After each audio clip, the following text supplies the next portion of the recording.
Hello and welcome to a Smurd P video, and today we are looking at, well, X-Treme X-Men issue 2, and I love this sort of homage cover to the first issue of X-Men, so I'm collecting the homage covers, which are very, very cool, and I love this one. Very, very nice. We open up, we get who the main players are, things get bad, wow. I don't think Chris put much thought into what this issue is called. And this is by Claremont and Salvador Larroca. Guru EFX is on the colors. Clayton Cowles is on the letters. And then there's some other people that I'm not interested in.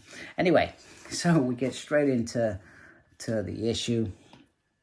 And Sage and Bishop are strategizing the hunt for OGUN, and you can see all the major players are in the background. Let me just get that light right so it's not glaring too much.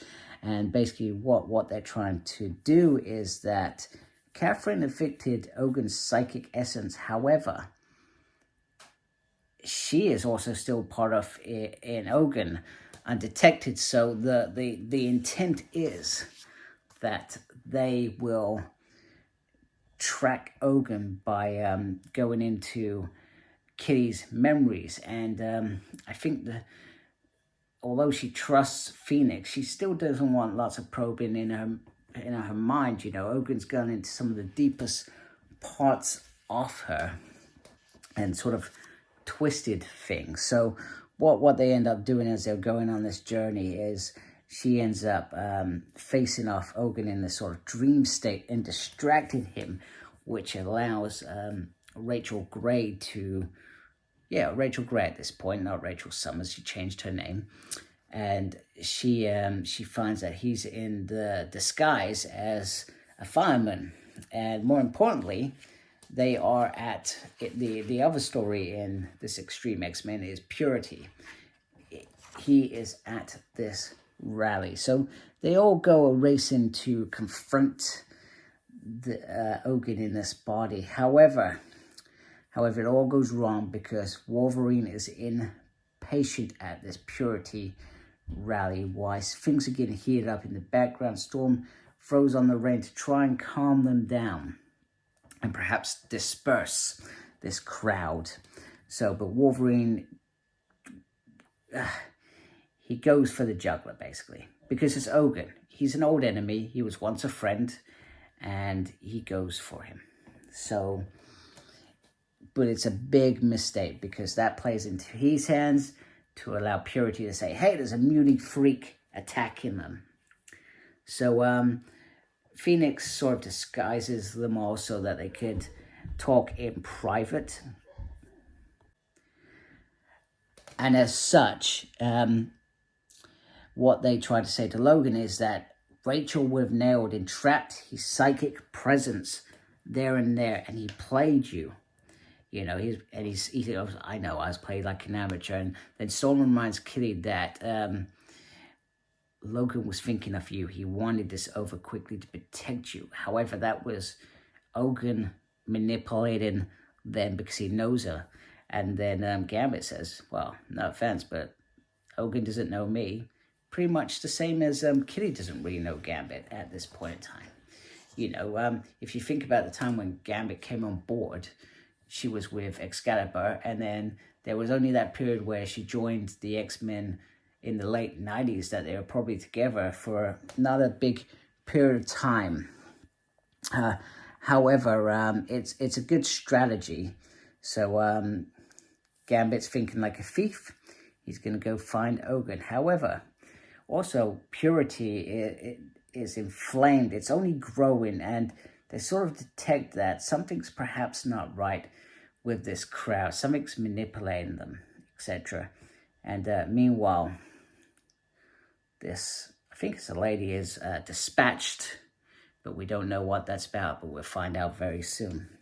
So Gambit comes across a couple of mutants that are in trouble with Purity, and this is where things start to break down. However, Gambit intervenes, and clearly he knows them because they are from the Guild of Assassins, and It's not a good place for them being on the ground.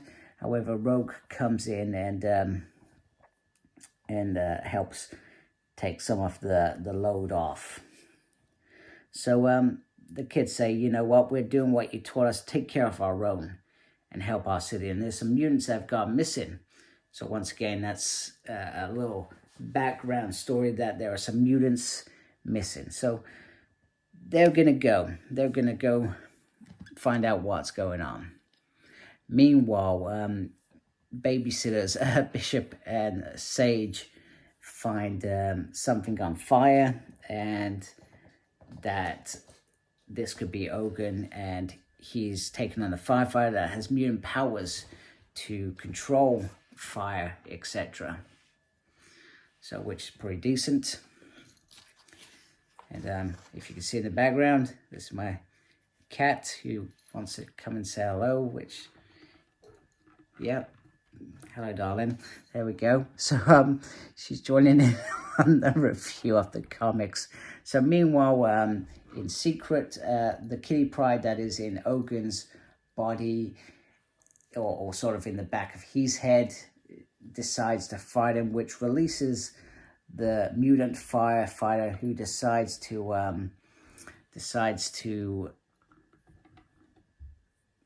oh, sweetie, okay.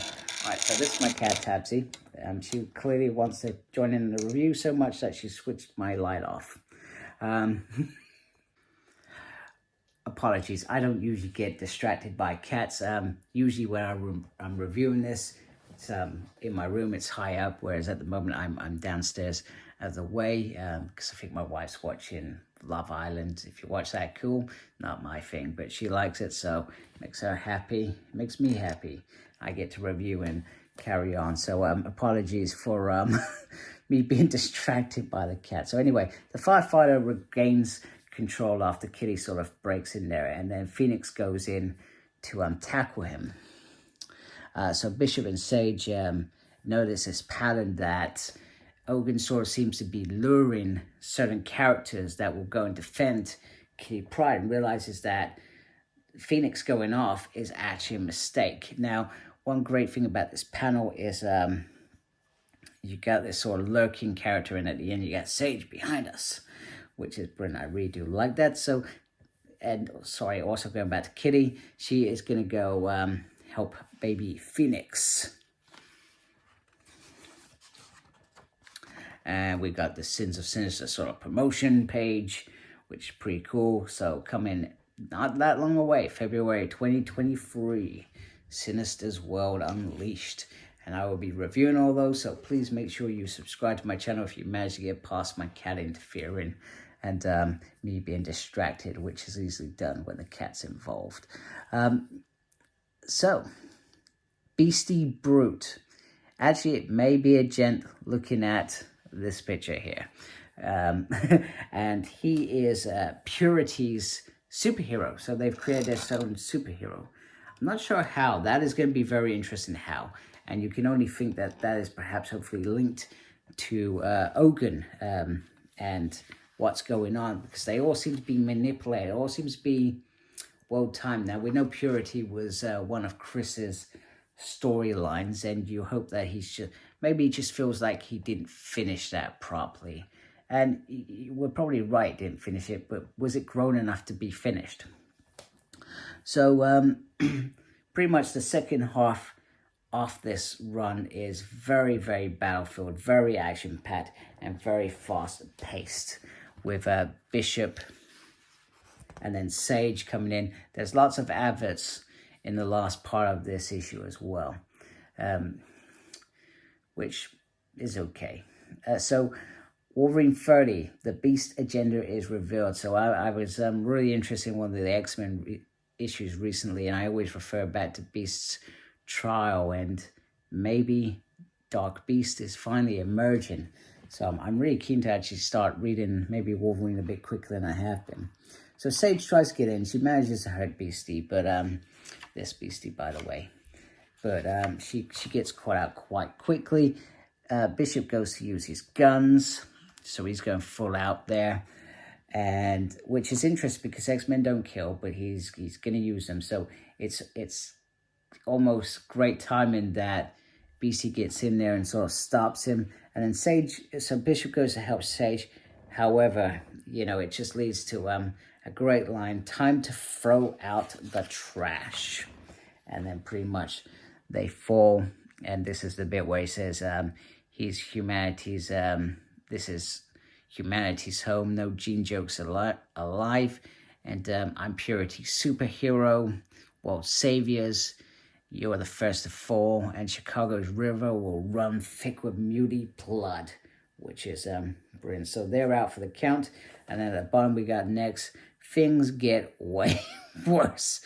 Oh man, Chris didn't really think about the titles at all, you know. But the pudding's in the writing, as I say. Chris, like I said, I really enjoyed issue 1. I've actually really enjoyed this issue as well, and it's perfect Chris X-Men writing. He gets the characters, he's telling the characters that he wants to tell, and he's telling a story that he wants to tell, of characters that he's sort of created or worked with for a long time. So he is delivering what he wants with this X-Treme X-Men, and it only makes me feel like I'm loving this so much that I would welcome a long-term X-Treme X-Men run. You know, it's, I mean, you could talk about the original run. Was it the best run in the world? Okay, maybe not. Maybe, you know, I mean, I've given lots of thoughts to that over the years, but this so far is a great start, and you feel like he could easily go back to Destiny's Diaries, which I felt like he really let go a little bit easy in that run. So, but hey, it is what it is. If we only get 5 issues, fantastic. I'm happy. But if we get a lot more, fantastic. I'm just as happy with that. So anyway, I hope you like my video. If you do, please subscribe to my channel. Really appreciate it. Thank you to those that already subscribe. I really appreciate you folks. Make sure you look after yourself. Really important these days. And as always, embrace geekiness. Take care. Goodbye.